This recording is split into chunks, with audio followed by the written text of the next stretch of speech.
Here at Eurobike, there are loads of absolutely brilliant urban cycling solutions, including this dude's cargo bike, which is probably the best way for getting around the show. Yeah, so easy to ride, apparently, that any idiot could do it. Well, what are you talking about? Sorry, mate, no, I didn't mean it like that. Anyway, coming up, we've got some of the absolute show highlights for you. That's right. This is the Dissidia Urban bike, and I'm a little bit in love. But to see exactly why I'm a little bit in love, other than the aesthetics, we need to see the other side of this. There we go, there is a lot of stuff going on here. Now this is on the pinion stand, and you can see it's got a pinion C19 gearbox on there. So that is a 9-speed sequential gearbox. It'll give you a super low bottom gear, but a high gear that's equivalent to about 50-11. So you can really tank it on this bike, let's face it. And the brilliant thing about pinion for urban bikes, well, a lot of bikes in fact, is that it's pretty much maintenance free. All it needs is an oil change once a year or roughly every 10,000 kilometers, which is a lot of city riding, isn't it? It's also got a Gates carbon belt drive on there, so again, that doesn't need oil or lubrication or cleaning. But the other thing about this is it's an e-bike. I don't know whether you've noticed that yet, but it's got an e-bike motion hub on there with 250 watts at your disposal. The battery is concealed in the down tube. The ignition switch is there on the top tube, and all in it weighs just 15 kilos. And actually, I have had a little go on this one, and it's like a rocket ship. Over at POC, and they've got a new helmet. It's called the Omni, and this is their new kind of entry-level offering. They say it's like a hybrid that crosses from commuting over into road, and despite being entry-level, it still has their new internal spin system. So that is designed to reduce rotational impact forces in the event of a crash. And in terms of use, when you say like a hybrid of commuting and road, it feels quite robust, which is exactly what you'd want for commuting, knocking around in your bag and in the office. Although they tell me it's only 300 grams, but part of that robust feeling comes from that internal shell there that you can see running across the middle of the helmet. And then for road use, quite a lot of ventilation going on there, and kind of a pleasingly retro silhouette. I like that one. Then sticking with commuting, the POC and Forth range, which is very cool, and there's a whole load of new stuff on here as well. Starting with the Oslo jacket and trousers, so that's like a fully waterproof suit, but it doesn't look like a waterproof suit, which is excellent. So they say the trousers have been designed to actually be worn into the office without looking like a total twerp. Moving down, we've got the Montreal vest, which is a super reflective, lightweight gilet there.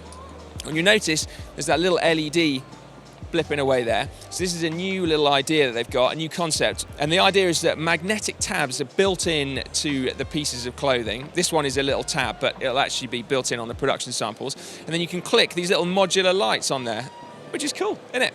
And then lastly, we have this, which is the emergency poncho, which I'm a particular fan of, and you'll see why.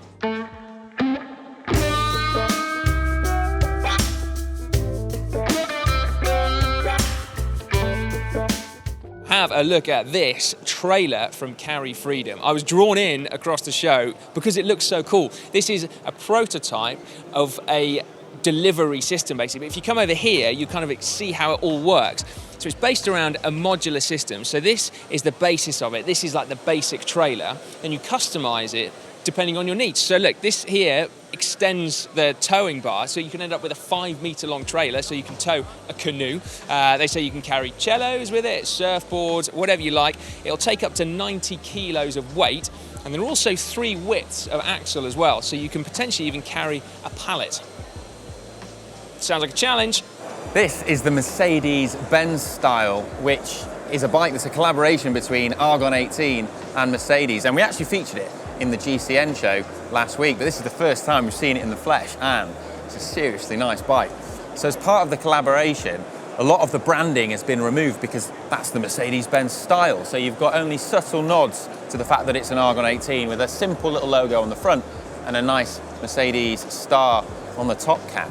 Now, this is just the beginning of a partnership between Mercedes and Argon, so that's going to be particularly exciting. The partnership's set to last 5 years, and at the moment, this is just a bike that's been styled by Mercedes, and it's actually an Argon Krypton.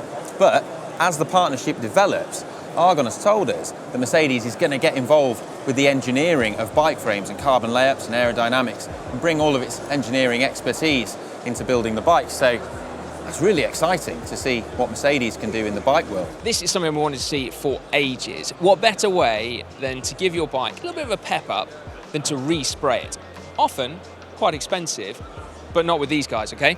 So this is spray.bike, and basically it's a bike-specific spray paint, which means that it's liquid in a can, but then when you spray it, effectively becomes a powder. Now, powder coating is the way that professionals respray bikes, and it's supposed to be amazing. So when you spray it, you won't get any drips or whatever. You get a proper, nice, simple, even coat. So even a complete newbie, I'm told, like me, could actually get some pretty amazing results. Now, you could leave it completely matte, like this one, or you could rub it down to give it a more even, smooth finish. And then, if you so wish, you could actually start to make it gloss. So you could apply lacquer over the top to get that proper, professional finish.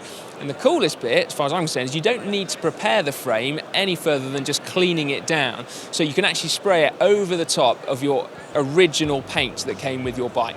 Hiplock has come up with something that could, quite frankly, completely change the way we think about locking up our bikes. Now, this is their airlock system. It's been around a couple of years, but they've come up with a modification for it. They've made it wireless and digital so that it can connect to your smartphone app, and using your smartphone, you can automatically digitally unlock it via a sort of proximity sensor when you walk towards the lock.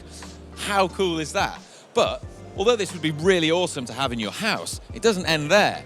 Hiplock believes that there's massive opportunities for this kind of tech for locking up bikes in mass areas such as your office, or public spaces such as train stations could have devices like this fitted, and you could book a space to lock it in a specific bike lock hub. That'd be awesome.